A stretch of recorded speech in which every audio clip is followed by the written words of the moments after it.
alien shock. Top secret metal recovered from UFOs must be made public. John Austin Express UK article. Demands are growing for proof that unknown metals allegedly recovered from UFOs are being held on behalf of the US government. UFO author Anthony Bragala is trying to uncover the truth about recent claims metal from UFOs was recovered during a top-secret U.S. government UFO inquiry and stored at the premises of an aerospace billionaire in Las Vegas. Mr. Bragala has requested documents under the U.S. Freedom of Information Act, FOIA, after Express UK raised questions about the whereabouts of this metal. So far, no images have surfaced of the alleged metal, this material, nor have any details of where it was found or any reports of tests carried out on it.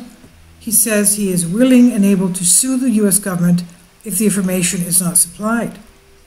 Reports of the metal emerged this month after the New York Times revealed the U.S. Department of Defense had run a top-secret Advanced Aerospace Threat Identification Program, AATIP, from 2007 to 2012 at the cost of about $20 million. Mr. Braglia said, I have a FOIA request with 5 U.S. Department of Defense agencies for the release of the test. The test results on UFO alloys that have been reported by the New York Times to be in the possession of the U.S. government. The story broke earlier in the New York Times when former intelligence official Luis Elizondo revealed Bigelow Aerospace was hired by the U.S. government to house in a modified building strange metal-like material recovered by military personnel as UFO residue, flotsam, shot-off pieces, or even crash items. The firm, run by billionaire Robert Bigelow, was paid huge amounts of money by the U.S. Department of Defense to research the phenomenon and look after the metal alloys, quote-unquote, according to the news reports. Mr. Braglia said this admission to the retrieval of UFO debris by the U.S. military is historic. Details are scant on the precise nature of this material.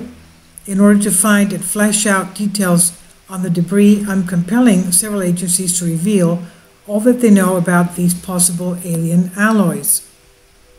Mr. Braglia is not alone in raising questions about the claims of metal being found. Jeff Wise wrote on NYMAG.com about the claim. He says, the straightforward presentation of these assertions implies that the authors believe them to be true, but they beg for elaboration. Where the produced documents credible? Now, in what way were the buildings modified, and why was it necessary to modify them in order to store this material? Jacob Winding said on pastemagazine.com, if this is true, it's the biggest news of our lifetime. The government is holding potential extraterrestrial material that has a supposed ability to alter our physical state. Can you imagine? It was crazy to me how everyone just seemed to accept this and blow past it, but such is 2017, he said at the time. And when pressed, New York Times reporter Ralph Blumenthal told MSNBC, quote, they have, as we reported, some material from these objects that is being studied so that scientists can find what accounts for their amazing properties. It's some kind of compound that they do not recognize, end quote. In May, Bigelow stunned the world by declaring, during an interview with primetime CBS current affairs show 60 Minutes, that he believes that intelligent aliens are secretly living on Earth, and the government, of course, knows about this. The UFO inquiry was run by military intelligence official Luis Elizondo on the 5th floor of the Pentagon's C Ring. Mr. Elizondo, who resigned in October to form UFO research group to the Stars Academy with former Blink-182 singer Tom DeLonge, said that the effort secretly continues and that he has a successor whom he decided to name.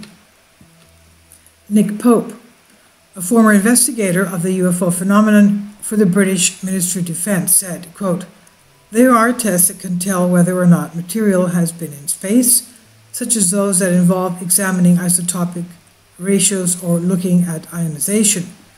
These sorts of tests are done on meteorites to differentiate them from terrestrial rocks.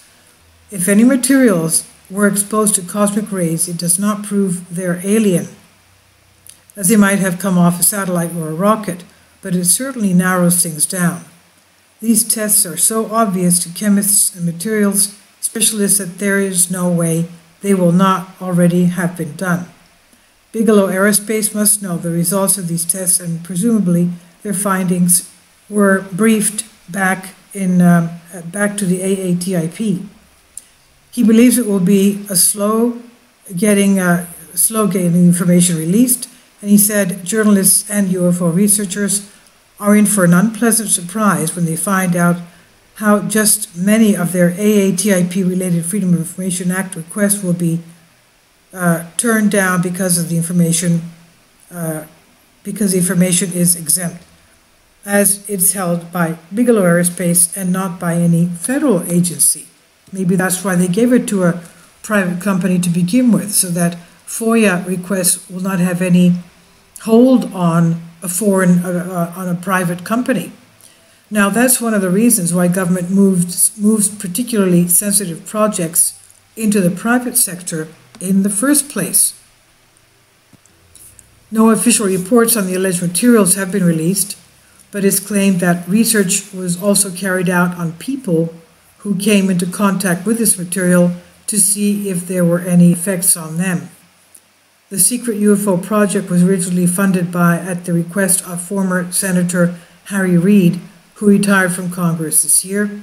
The Nevada Democrat, who was the Senate Majority Leader at the time, allowed the money to go to his friend Mr. Bigelow's company. Express UK approached Bigelow through Bigelow Aerospace to try to find out what happened to the material, if he still has it, and whether it can be photographed, or if any reports or studies on it can be released. Express UK contacted Mr. Reid and Mr. Elizondo through to the Stars Academy, asking if they know what became of these materials, and all three have yet to respond.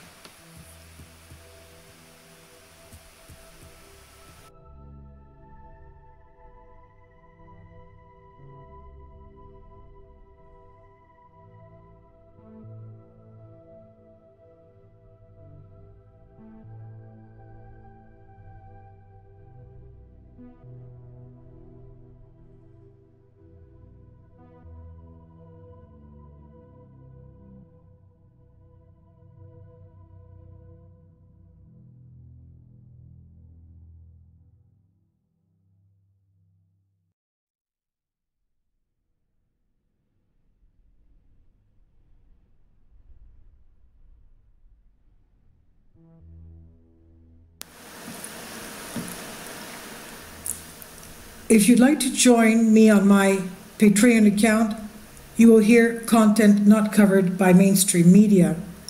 These riveting stories will be based on my research, and I will state my opinions and give my personal insight on diverse and controversial subjects and world events not covered by mainstream media, and not supported by YouTube guidelines. So whatever I have on my Patreon, most of those will not be on my YouTube channel. Please consider becoming a member today. More of the most significant and important videos will be on my Patreon channel. Your support helps me to continue my research and keeps this YouTube channel alive. And we depend on your support, your generous charity, because we help economically challenged families here in Athens, Greece, in Kapota, and we also help the young generation with university tuition and the community around our church. Thank you.